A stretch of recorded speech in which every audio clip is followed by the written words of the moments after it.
Siapa dia? Jangan kopi dia nih. Bagus sih kan, coba dong. Nanti tahu.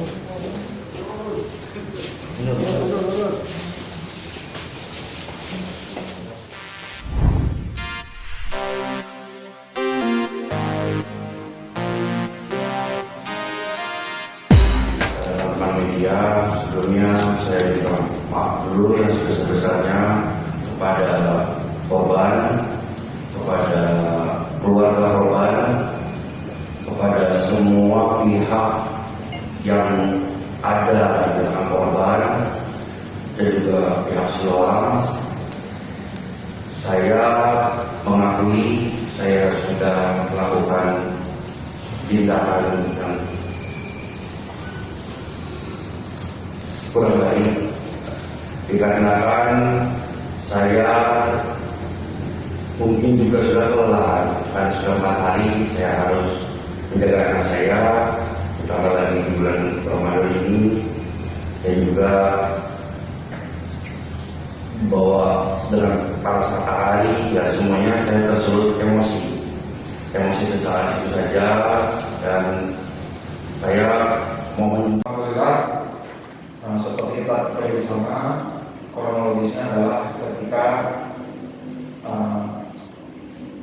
orang tua pasien merawat anaknya yang sedang sakit, kemudian sudah diperbolehkan pulang oleh pihak rumah sakit sesuai dengan SOP yang dilaksanakan oleh rumah sakit, sehingga alat kesehatan yang digunakan untuk proses perawatan harus dilepas. Kemudian mungkin dalam prosesnya ada sedikit yang tidak semestinya, sehingga seakan-akan mengeluarkan darah dan hal ini membuat orang tua pasien merasa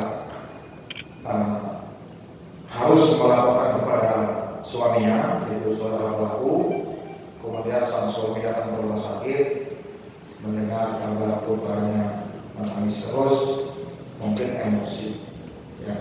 Dalam keadaan emosi yang tidak terkendali, yang tidak sesuai semestinya, yang bersangkutan mencoba melampiaskan emosinya kepada perawat yang memang melaksanakan perawatan pada saat itu. Dari hasil pengamatan kami, penyidikan kami kepada korban dan juga pelaku, memang diakui pada sedikit kekerasan yang dilakukan kepada perawat, yaitu pukulan 2-3 kali ke arah pipi, wajah, dan juga ketika perawat diminta untuk meminta maaf dengan cara bersujud kepada Ananda, pelaku mendorong dengan kaki sehingga terpental. Hal ini yang menjadi viral di media sosial. Kemudian yang menjadi concern kami adalah beredarnya berita viral di media sosial bahwa pelaku adalah anggota Polri.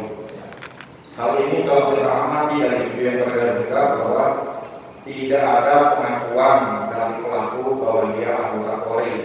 Mungkin beberapa netizen mengambil keputusan terlalu cepat sehingga beredar pelarian bahwa pelaku adalah anggota kepolisian Republik Indonesia. Memang saat itu ada anggota kami dari Direktorat Lalu Lintas yang istrinya sedang proses melahirkan juga.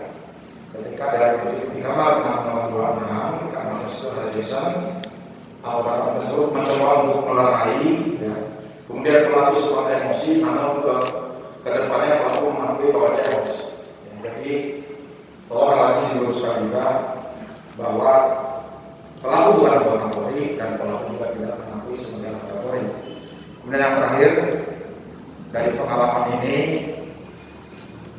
sepertinya memang tingkat emosi harus dijaga dalam semua kesempatan kita, apalagi di bulan Ramadan ini, pelaku juga beragama Muslim.